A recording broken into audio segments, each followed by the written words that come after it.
All right. Again, hello all, and thank you for joining this evening's ANC3C Planning, Zoning, Housing, and Economic Development Committee meeting. We have two items on what is probably a very full agenda this evening. So we're going to go ahead and get started right away with Maxine Brown Roberts from the Office of Planning, who will be doing a kicking off the zoning implementation of the Connecticut Avenue Development Guidelines, followed by some Q&A. So welcome, Maxine. I will go ahead and change your permissions to be a co-host so you can share. Is there anyone Okay. else that needs to be able to share screen? Maybe Joe Lawson and I don't know. I'm not sure if Ron is on, but he's another staff member. Yeah, I'm here. Um, Schneck, I think he's on. okay. Okay. Ron? Okay. I'm not sure. I'm looking to see where do I click to join to I have a presentation. So at the bottom, you should now have the green share screen button. Screen share. Okay, yeah, I got it. Yes. Excellent. Okay. So let's share. Okay. So are you seeing the presentation? Yep. Great. Let me just do it full screen. Okay. Um,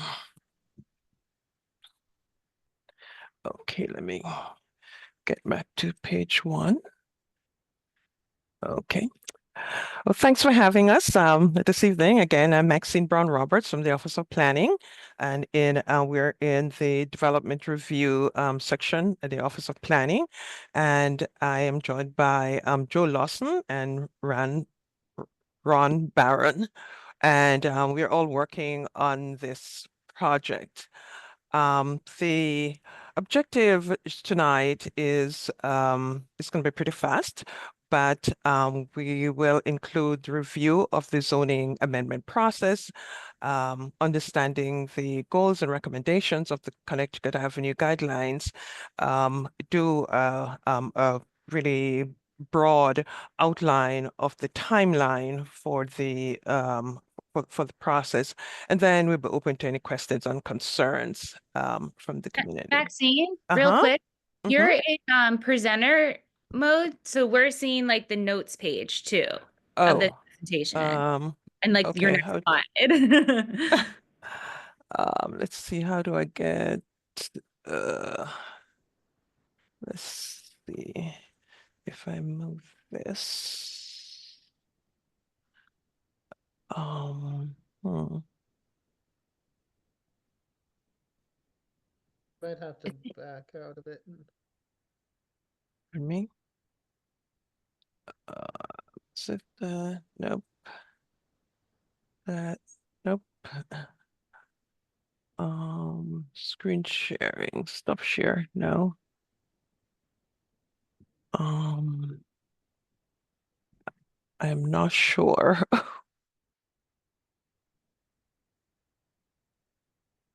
Eek.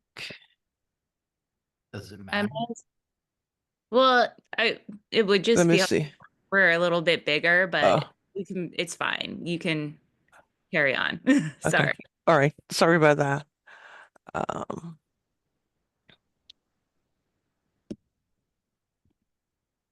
Okay, so just to recap that we have the comprehensive plan, which is made up of three portions: the citywide elements, the area elements, and the maps, and they make the recommendations. Um, the comp plan was last updated in it updated every 10 years. Our next one that's coming up is in 2025. We'll be having the kickoff for that one. And based on the recommendations of the comprehensive plan, the Connecticut Avenue Development Guidelines were developed. Um, this was a direction from the comprehensive plan that we should take a more focused look at these corridors, and that was completed in 2023. And also because the areas, both Wisconsin Avenue and I'm sorry, not Wisconsin Avenue, the Woodley Park and the Calvert and the Cleveland Park areas are within historic districts. The Historic Preservation Review Board also took a look at the plan and basically gave it a blessing. And so we'll continue to work with them as we go along. So based on the Connecticut Avenue Development Guidelines, we then move into the zoning. And right now, the process is that the Office of Planning will review the development guidelines and look at what is appropriate for the zoning. We will engage the community, both the ANC and any community organizations or individuals.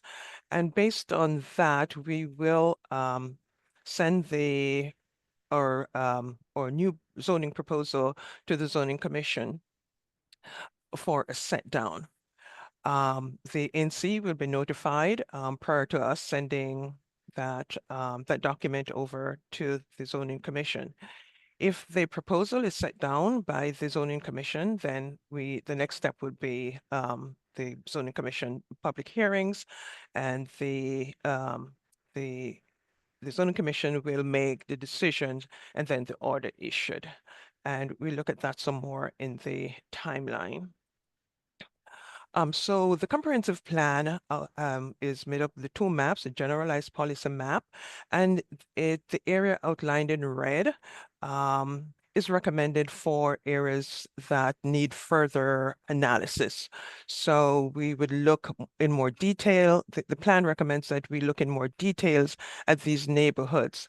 And so that's directive. And you can see that the area is the Cleveland Park and the Woodley Park areas are within that area. And so that was the area that the development framework was developed from. In the future land use map, or the FLUM we call it, the areas in black are shown for mixed use, for increased density in these mixed use areas. Again, both for Cleveland Park and for Woodley Park. And so again, based on these recommendations, the development framework plan was developed. The study area looked within the framework plan had three sections. It had the Cleveland Park character area, then the zoo character area, and then the Woodley Park character area. Both the Woodley Park and the Cleveland Park areas were recommended for increased density. The zoo area was not included, so basically they will retain the existing zoning there, and most of the recommendations were related to public space improvements within the zoo character area. So the guidelines for the zoning change, which was part of the framework plan, talked about that building heights and intensity limits were based on the comp plan, and that they are modeled to a range of medium and high density mixed use developments for both Cleveland Park and Woodley Park commercial areas. So based on these design guidelines will be what we'll be using to determine what are the new zoning categories that we will be recommending. So again, it went into a little bit more details for the zoning changes. For Cleveland Park, it talked about having development on the west side and gave the height and density, including the penthouse and including IZ. All of these developments would be subject to IZ. And then the buildings, these are were taken from the framework plan, development plan. And so You can see it sort of illustrates here the height of the buildings that they envision, and also these are also based on the adjacent properties. For example, in the bottom one, you can see that that they're recommending some step backs at the rear of the building because there are some lower density residences behind the buildings. So those are the things that we'll be taking into consideration when we look at what would be an appropriate zone for the area. Similarly, the same recommendation applies to Woodley Park, which was recommended for higher density or of a more high density. So the buildings would be higher and a more intense development. Again, it takes into consideration what are the adjacent buildings that they're beside or they behind them, so that we can protect those buildings, light and air into those buildings. So the Cleveland Park and the Woodley Park area designation as they're currently in the neighborhood commercial zones. Cleveland Park is zoned the NMU4 in Cleveland Park. Then the Woodley Park is zoned for the neighborhood MU4. I'm sorry, that's supposed to be Woodley Park and then NMU5 area Woodley Park also.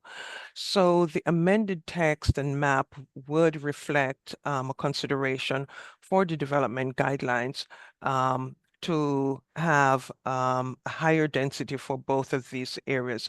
So we'll be looking at having new zones for both of these areas. So the estimated timeline is right now we're in the winter area. We're doing our community outreach both to the ANC and to other community organizations. Then we're hoping that by September we will be submitting to the Zoning Commission the set down plan. And then if that goes well, we'll continue with the outreach. And then hopefully by September into fall, we'll be going into our Zoning Commission public hearings and decision, hopefully by the end of the year. So that's it in a nutshell. Again, here is my my contact information. Anyone who has any questions or suggestions can reach me at MaxineBrownRoberts@dc.gov, and my phone number is also there. So please feel free to call us. Thank you, and I'm available for questions. Great, thank you. So we'll open it up first to committee members, which are the commissioners and the standing committee members. So Bob Ward, your hand is up first. Go ahead. Hi, thank you very much. Hello. My question is, we are, I think, almost 8 years into this process from when the initial amendments were solicited for the comprehensive plan. As you've outlined all the steps along the way, there's been a considerable amount of public engagement on this process. And I've watched the zoning change that happened up in Chevy Chase, and it seemed like there is going to be a lot of opportunity for public engagement, even going forward from now. What I'm asking is, will the feedback that went into the development of the guidelines and all the feedback that the community has given to the ANC at multiple steps along the way be transmitted to the zoning commission so they have sort of the totality of the public engagement that's gone on to date? Or do they start from a complete bare slate on this? In our submission, we will do a background to inform them of what went on. I mean, they'll have a copy of the development guidelines. So we won't give, it's not going to be a blanket everything that we collected to give them. We'll give them the guidelines and we'll do an overview of exactly, what went into the plan. Okay, Mhm. thank you. Hi, everybody. This is Joel from the Yeah. Office of Planning. Mhm. I'm just going to add to that just a little Mhm. bit. Something that Maxine mentioned that I'm going to highlight now is that this is not another planning exercise. Mr. Ward, we agree Mhm. with you that there's been a lot of planning and a lot of outreach that's happened. Uh, uh, for the creation of the comprehensive plan and then the creation of the plan for this section of Wisconsin or for Connecticut Avenue. So we see this as a process of implementing that policy and that design level guidance into the zoning. So it's not a new planning exercise, but we are happy to receive people's thoughts about how the comprehensive plan and how the guidance in the Connecticut Avenue plan should be incorporated into the zoning.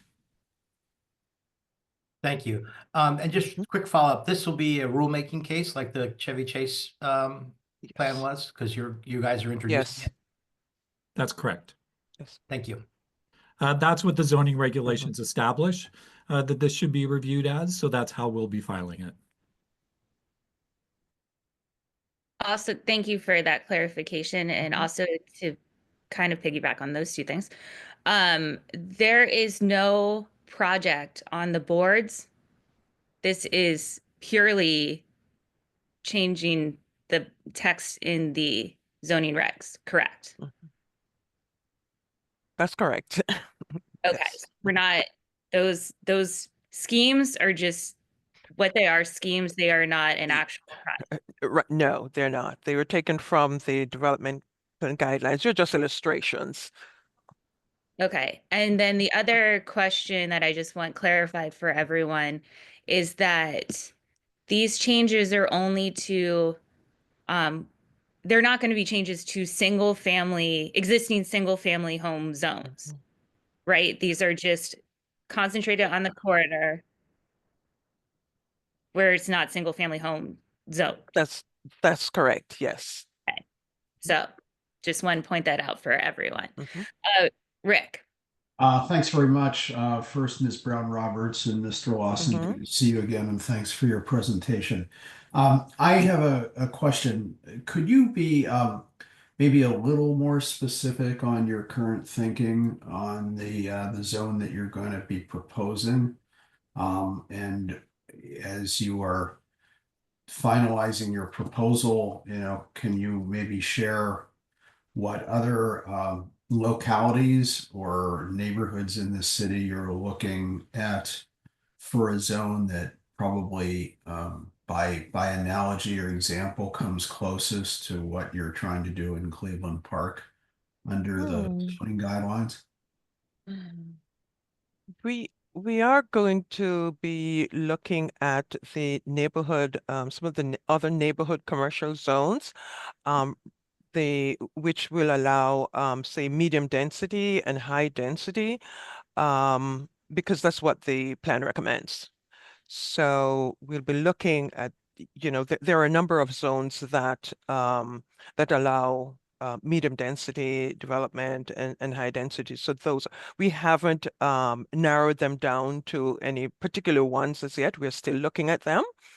So that's why we didn't really have that tonight, because we're still taking a look to see, we're going through the development guidelines to make sure that we line up all the recommendations into choosing the appropriate zones for both areas, and that work is ongoing. Okay, Um, as you're looking at mhm. if I could do a follow-up, as you're looking at these other zoning examples, are you able to share sort of what neighborhoods and do any also include, say, an historic district or are they including areas, say, outside the downtown core? Joel, It's a great question, and certainly it's not unusual for neighborhood commercial zoning to be in a historic district. But that definitely becomes part of the conversation about how to translate the guidelines in particular from the plan into the zoning. Most of our neighborhood commercial zones are lower density than the zones that are now called for under the comprehensive plan. So we'll be looking at the um, sort of all the base requirements for the neighborhood commercial zones and applying them to this kind of a context, as well as looking at the guidance for things like setbacks and step backs from the plan itself, and incorporating that into the zoning. I would say that I don't think that there's a really strong example, one that's really equivalent to what's going to exist in Woodley Park, and to some extent Cleveland Park as well. But that's why we've got the comprehensive plan, and that's why we've got the framework plan for Connecticut Avenue to provide us the guidance for what that zoning should look like. Thank you. And if I recall correctly, you guys had your team that did the design development guidelines had a ton of precedent images within the whole process and also included in the final work product. So Rick, you might want to flip through those again and just refresh. Do any other committee members have questions before I go back to Bob Ward? All right, seeing none. Bob? Thank you. Just real quick, you mentioned, Joel, that the base zoning requirements for these neighborhood commercial areas would transfer. I wanted to just call out that the design guidelines or development guidelines did talk about rethinking the zoning reg on the eating and drinking establishments. Will that be part of the submission? It's certainly part of the discussion. We know that it's not a provision that everybody in the neighborhood agrees with, but we've certainly heard a lot of feedback so far that there is a desire to remove that requirement. We're seeing that desire from some other neighborhoods as well. So we understand that. We're happy to hear your thoughts on that particular provision. As you point out, Bob, the framework doesn't say keep it or remove it. It says to continue that discussion, continue that study. So we're happy to have that conversation. We're certainly happy to take that as an option forward to the zoning commission as well, so that it can be discussed in the more formal zoning commission public hearing process. But we're not, if your question is, are we committed one way or another? We are not. So we're happy to continue that conversation. Thank you. And just there is an ANC resolution calling for that as part of the record. So Yes, we know. thanks. Yep, thanks. All right, last call for commissioners and committee members, and then I'll open it up to the public. All right, keeping in mind that this is the first of many times we're going to be seeing our friends at OP. If the community has some questions at this time, if you want to raise your virtual hand using the react button, which is the little heart at the bottom of your screen, we can call on you from there. All right. Margaret, I'm going to ask you to unmute. Go ahead. Thank you. I can't even see the gallery view, but my question is, I understand that there have been some changes to how notification of various plans, proposed plans, and opportunities for weighing in from the community. There have been some changes in the city policies about that. And I'm just wondering, is there anything that you can tell us that we should know about whether or not there will be opportunities for the community to examine plans that may be submitted by an applicant for a redevelopment that would be in accord with the new zoning.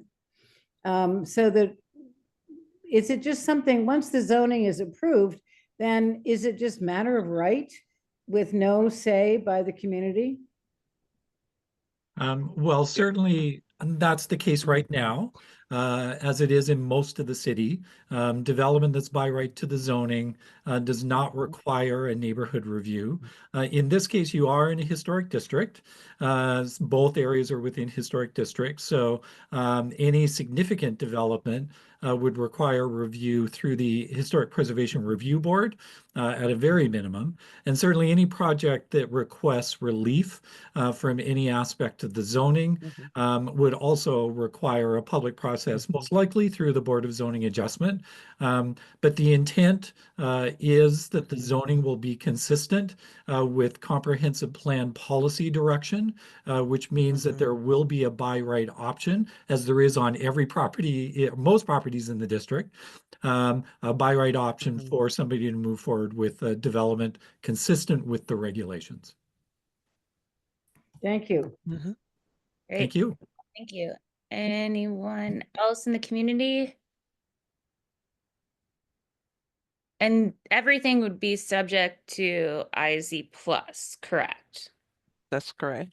Yeah, that's our intention. Yes. And the timeline you are thinking, the April for the set down. Yes, it's about, yeah, April, May. Yeah. Aiden, But we let you know, yes, before we do that. Yeah. Yeah. We have some other meetings that we'll to give you more details on the proposal before before we send it to the zoning commission. great. Aiden, Thank you. I'm thankful for the new designation in the NC5 area that will allow for greater building height, hence more residents. I think it's a great step in the right direction. Right now, I live at 2828 Connecticut Avenue. I'm on the 8th floor of a 90-story building. And I'm aware that one side of Connecticut Avenue, the east side, in the NC5 district will still remain with a max height of 75 feet of livable space. So that means that if my building was to be built and zoned there, like I would not have an apartment. So I guess my question is, knowing that we've already gone through a long process, is how exactly does the IZ plus zoning work? Does that allow a bonus above the 75 feet so we get to, let's say, 90 feet? Or does it, you need IZ plus to reach 75 feet on the east side of the NC5 district? I think all of the heights that were provided in the plan were the maximum with IZ.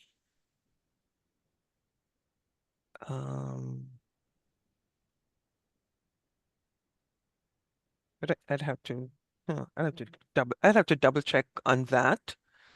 That's something I'll get back to you on. Great, thank you. great. Thank you. All right, anyone else for OP before we move on to our next agenda item? All right. Well, thank you all. I Okay. appreciate your time. And if we can get a copy of the slides, we'll be happy to post them on our Okay. website and share via our newsletters. So Okay. that, and any sites you guys want to link to that the public can sign up. I know you guys have a great newsletter that provides a lot of helpful information and a lot of what you guys have going on in your office. And I appreciate that. Thank you, Janelle. Yeah, thank you. We'll be posting this on our website as well. Too. So people will be able to find it on the Office of Planning website. And, just like Maxine said, if anybody has questions or additional comments, we are more than happy to receive them. This is kind of a perfect time to get them to us as we're kind of working through drafting an actual proposal that'll go to the Zoning Commission. So we would love to see them, and we look forward to at some point coming back to the full ANC. But thank you for having us. Yeah, and not to make you guys do more work, and I'd be happy to help with this, but it would be helpful to have a reminder to the community of what this process is and what this process is not. Just like a real quick frequently asked question sheet. And I know that we are frequently asked questions on this, and you guys have been through it, so maybe I'll help, like just get the ones that we get the most out there and have that clarification so that we can have the most productive community engagement conversation possible and Okay. not have to rehash the same stuff over and over. Okay, great. Great Okay. idea. Thank you all. Okay. I Thank appreciate you. it. Thank you. All right, have a good evening. And with that, we'll move on to our next item on this agenda this evening, which is available in my notes that I'm accessing right now. BZA case 21-244, which is 2619 Wisconsin Avenue Northwest, to construct a rear addition and a second-story addition to an accessory garage of an existing detached 3-story with cellar principal dwelling unit in the R-1B zone. So, Marty, I thought I saw you here. There you I'm here. are. Make you a I co. think Mr. Yaffe is also here. Yeah, Joey's here and I'm here. and Ron Schneck is the architect. He should be here as well. And Mr. Sullivan and Mr. Yaffe and Mr. Schneck, when you present this, could you maybe step back a little bit and just sort of give an overview of the vision for the particular site on Wisconsin Avenue? And just so the community is aware, this is a site on the southeast corner, I believe, of Wisconsin at Edmonds, across from the Russian embassy. Sometimes known as the Christmas tree lot because it's often been the site of that. So, Yep, adjacent to the world famous DC spy house as well. So, anyhow, you can hear me all right? yeah, yes. Okay, sure. Happy to do that. Let me actually I'll pull up the site plan. So, the project, we acquired the property about 6 months ago, and the property consists of the Excuse me. lot. Sorry, Joey. Can I share my screen? I'll put the plans and site plan on while Joey's talking. Yeah, Perfect. Marty, Thank you, Marty. you should have permission to share now. Okay, thanks. Totally. Okay. So we acquired the property about 6 months ago, and it's right on Wisconsin Avenue, and it includes the historic house, not historic, the sort of the kind of the well-known house across from the Russian embassy. And then it also includes that Christmas tree lot that's just to the north of it. And so our plan is to renovate the existing single-family home and turn it in and then to ultimately sell that ideally this fall, and then to begin work on 2 new single-family homes that will be carved out of the lot, which is abutting Wisconsin and Edmonds. So that's the idea for the project. The existing lot's about 15,000 feet, so it'll generate about a 6,500 square foot lot and an 8,500 square foot lot. And both of the houses that'll be built on that lot are essentially by right construction. They meet all of the zoning standards that are required for houses in the R1B zone. Tonight, we're here to talk about two things which are appropriate for the board to review. For the renovation house, which is this one here, 2619 Wisconsin Avenue. The existing house, as you can see here, is in the front, and then there's an existing 3-car garage in the back. And our intent is to build a screened-in porch, which is basically at the basement level, which then provides a deck off of the first floor of the house. And our intent, actually, Marty, if you actually want me to share, I actually have a rendering that I can show as well. Is basically to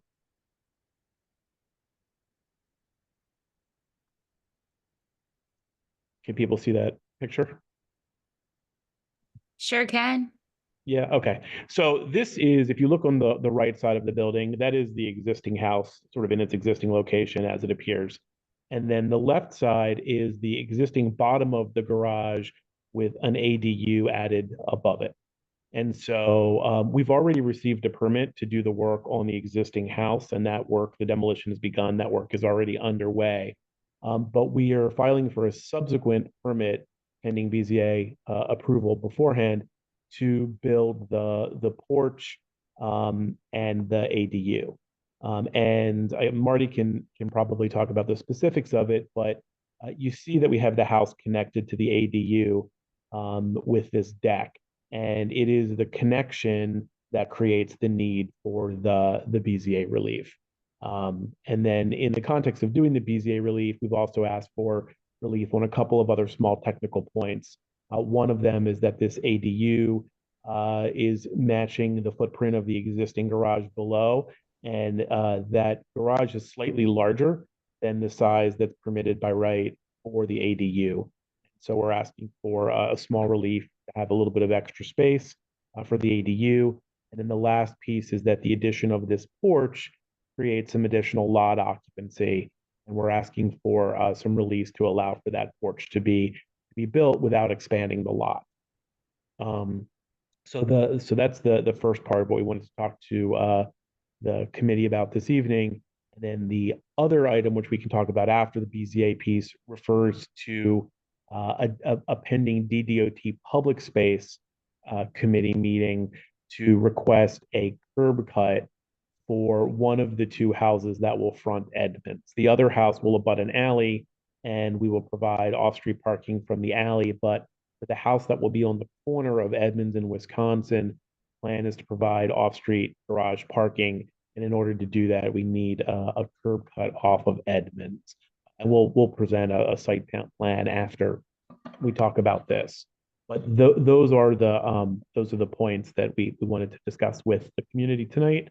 And Marty, with that, do you want to take it from there? I'll just, the relief, so there's 3 special exceptions that we're requesting in regard to this. And what Joey was referring to about the deck, the fact that the deck extends back that far towards the accessory building, because it's not a conditioned and closed connection, it doesn't make the 2 one building. So it's still an accessory building.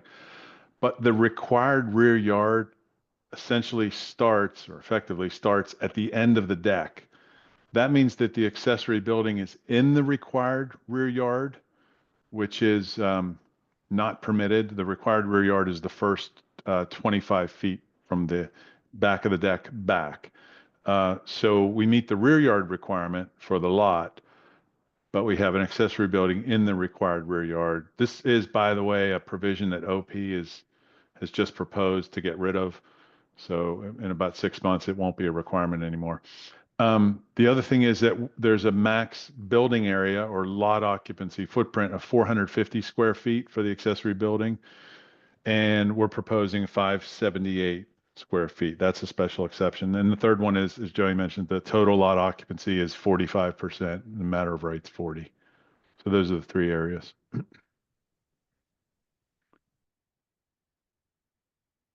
Ron is here, but I don't know if we need to, if you need any other. Well, Marty, I was just going to clarify for the lot yeah. occupancy, we are maintaining the existing footprint of both the existing single family home as well as the garage, right? We're not adding any square footage other than that, the sort of deck and patio in the back.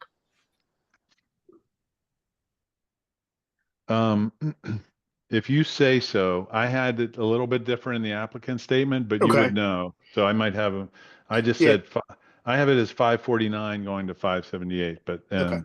that But I mean, maybe I just that's wanted a to, typo so then. just, architecturally, the goal is to keep the existing footprint of both the existing building Yeah. and the existing ADU, and the only addition is that connection that both you and Joey talked about.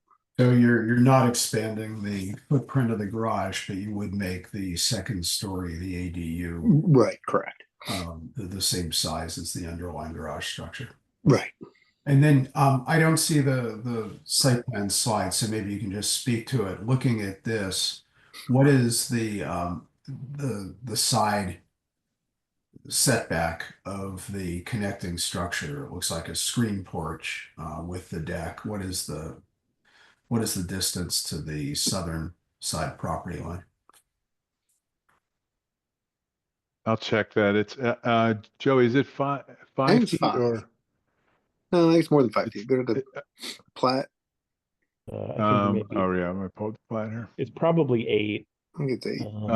It is 6.75. So we're extending the existing that which would be not it's non-conforming, but we can extend the non-conforming if it's at least 5 feet. So we're following along the 6.75.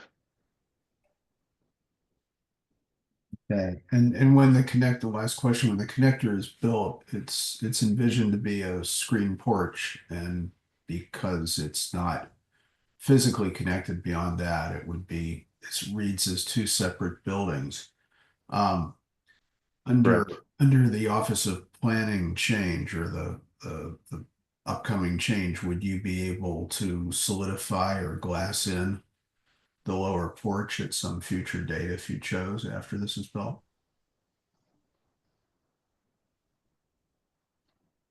Well, it is screened in. Yeah. I don't think the glassing it in would change anything. I think whether we did that now or later wouldn't matter. The reason why it's 2 separate buildings is because the door, there's no connection between the two that's um, covered and conditioned as required to make a meaningful connection. And there was no need to. If we'd done that, it probably would have been one less area of relief actually, um, if we had done that. So I don't think there was any intention ever to make that a solid conditioned connection. 3C knows all about meaningful connections between buildings. Hmm. The Wardman Don't remind me. I may question once you get to the curb cut, but that's at the end of the discussion. Thanks very much for these answers. I guess my only question here is, in this render, like that, is this the view that has that big line of like evergreen trees next to it, like on that other side of the porch? I feel like I looked at Google images of this and there is like a really, between this property and the neighbor's property that's not the vacant lot, there's like a pretty mature Yeah, line. there's a wall of trees there. Okay, cool. And have you guys talked to the neighbors about this stuff yet? Yeah. That's the Aloy family. They're next door, and yeah, we've shared all of this with them from the beginning, so they're aware of the plans. And are they supportive or indifferent and not opposed? They're certainly not opposed. I don't know whether they're supportive or indifferent, but we've been communicating with them throughout the project, Okay. so they've not expressed any concerns. So Okay, their only that's good. concerns were just making sure that we don't end up driving water on the property. That was their only concern. So. Cool. Thank you.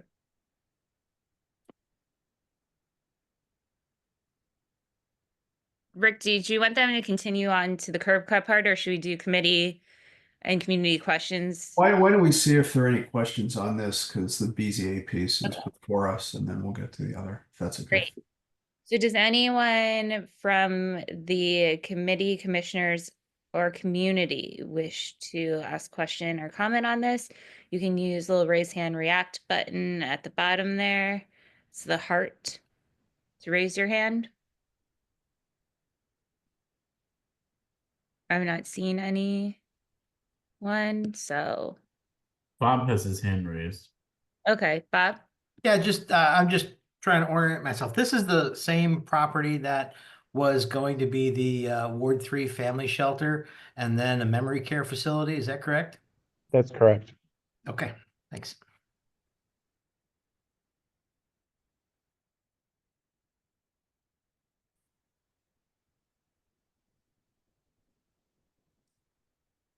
I guess along those lines, while we're bringing up that kind of stuff, is this zoned for anything other than single family housing, since your intention is to then do 2 more single family homes on the other vacant property after you're done with this one?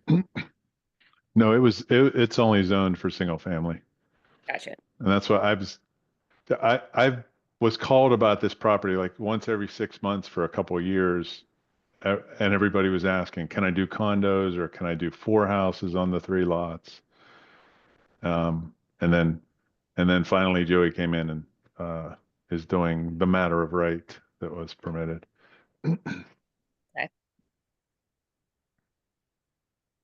Aside from this relief, of course. Yes. That's all for me.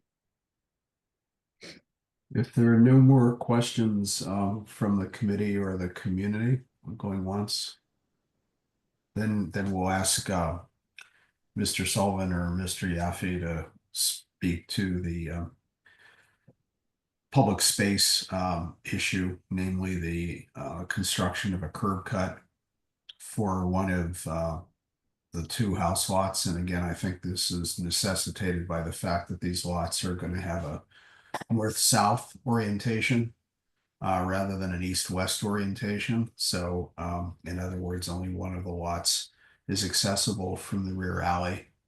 And the westernmost lot is fronting both on Edmonds and Wisconsin Avenue. And so the proposal is for a curb cut on Edmonds.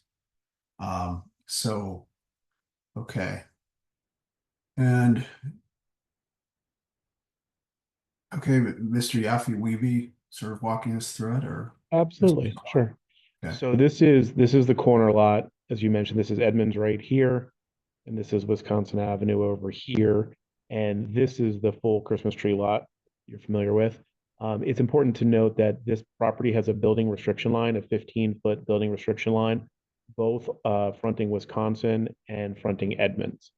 And so the plan is, as you mentioned, to orient the lots north-south so that they front onto Edmund Street to provide more privacy to the residents that are here. Lot B, which will be larger, will be adjacent to the existing public alley. Our plan is to serve that house with a three-car garage off of the public alley. And then that leaves Lot A to be essentially landlocked. And so in order to be able to provide off-street parking, we're proposing essentially using the DDOT standards, a 12-foot driveway that is serving a two-car garage off of Edmonds. The only other residence on this section of Edmonds is there's one house right here that takes up the full area right here. And the owner of this is a gentleman by the name of D. Kapoor. We've spoken to him extensively, and he's supportive of the cut. So this is this. And then the other piece of DDOT relief, or not relief, but permission that we need is because we have the building restriction line, our desire to fence the property and do landscaping within the building restriction line zone requires DDOT public space approval. And so actually, I don't know if this part requires DDOT public space approval, but the desire is to provide as much privacy and sound buffering as we reasonably can from Wisconsin Avenue, especially given the fact that there's a bus stop right here. So, and I mentioned this to Mr. Nash when we spoke earlier, you know, we don't really have a particular design in mind yet for the fencing and the hedge to go over here.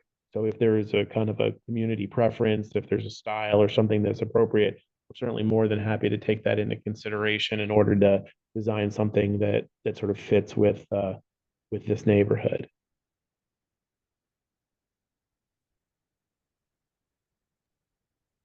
Okay. I wanted to walk by the site today. I didn't have a chance, but I did look on Google Maps and I noticed the vault that is here and wondered how you would configure the driveway, but it looks like you're going to locate that just to the east of the vault. Correct. And in our conversation, you also mentioned that the curb cut is probably closer to Wisconsin than would be advisable if this were a two-way street, but Edmonds is one way here westbound, so you won't have turning traffic from Wisconsin Avenue possibly coming into conflict, say, with a car backing out of the driveway. Correct. And we did a preliminary plan when we first came up with this, and we said we took it to Tim Maher at OP because we know that he's kind of an expert on these things. And so he reviewed this, provided some feedback, and we've adjusted this plan to reflect all of the feedback that he provided us. And he felt that this plan would be acceptable to Public Space Committee. Obviously, he can't speak for the whole committee, but he's a member of the committee and is familiar with the regulations and what the DOT is typically accepting of. Okay. And then I have one final question, I guess maybe directed at Mr. Sullivan. So the parking pad shown here, is that in compliance with the zoning rules in terms of its distance, both the property line and then, you know, I know there's a requirement that it be set back behind the building restriction line. Yeah, yes, that would be as a driveway into the garage. Okay.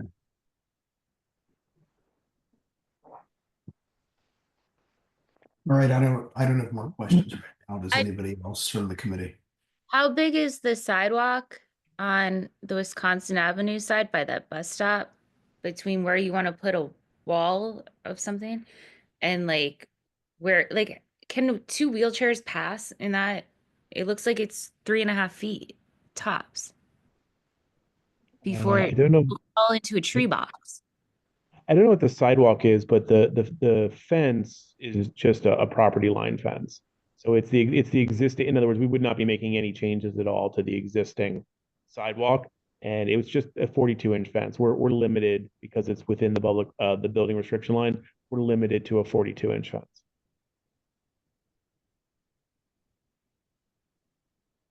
I don't know exactly the sidewalk width. Yeah. I mean, you're asking for this curb cut. It would be nice if, like, in return to the community, we can give them a little bit more space on the sidewalk before you put a wall up.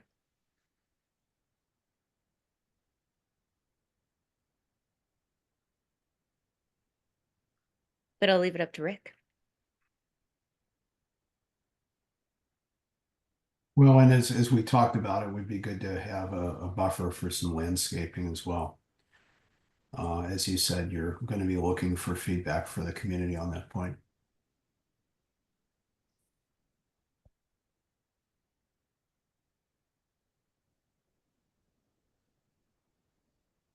I mean, Rick and I have walked along where people landscaping on, like, where there's jostly sidewalk juts into that public realm that is already tight space. So I think that would be helpful to, like, have that conversation about what's going in there and is it going to be well maintained? Or are we going to constantly be putting in 311 requests? Because I'm seeing there is a bus stop there, so people need access to sidewalk. Now, are you talking about landscaping on, like, I mean, this area would all be, I mean, the way it's certainly currently envisioned is that there would be a fence here, there would be essentially shrubbery behind it, and then sort of landscaping on the sort of the private property aspect of what's sort of facing the neighbors. Are you saying that you would like to see some landscaping on basically the other side of the fence? Or are you saying, like, I'm just trying to make sure I understand what you're um Well, suggesting. ideally, if there's space, you know, if you put a long fence alongside Wisconsin Avenue, it would be, you know, it would be good to have a modest buffer so that you know, the fence itself is softened and landscaped, so it's not running flush with the sidewalk. I don't know if it's Understood. or not, but Got it. So that the fence were set back maybe a foot or two off of correct. the sidewalk so that there was Yeah. landscape. Uh-huh. Okay. Okay. That's all for me. Okay. Are there questions from other commissioners or committee members first?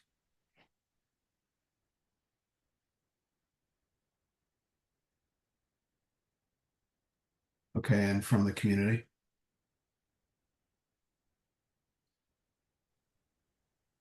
I see nothing.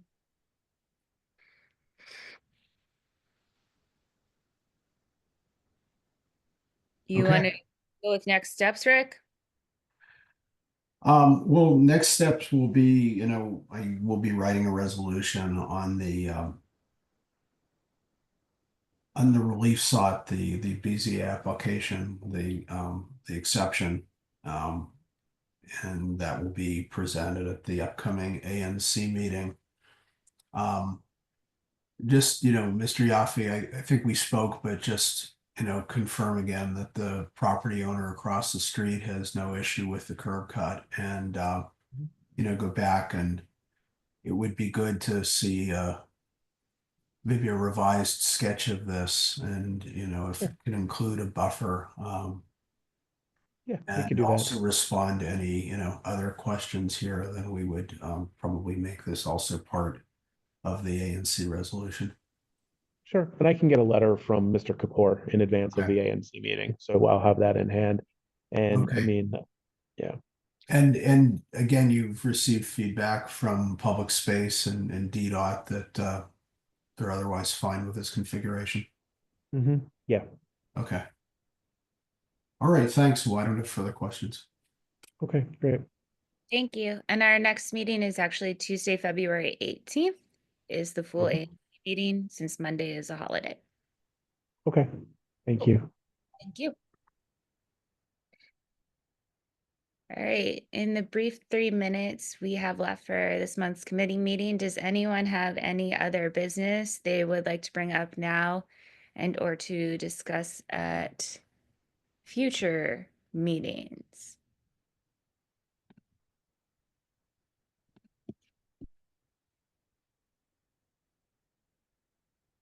Anyone?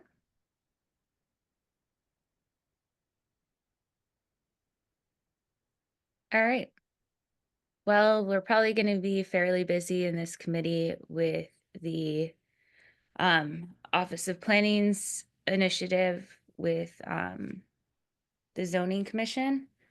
So hopefully you all stay engaged with that process and looking for like creative suggestions to really,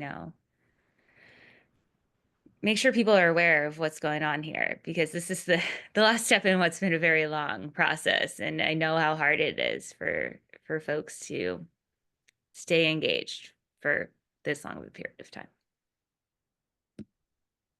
All right. Last call. With that, thank you all for your time and enjoy the rest of your evenings. Thank Bye-bye. you. Thanks.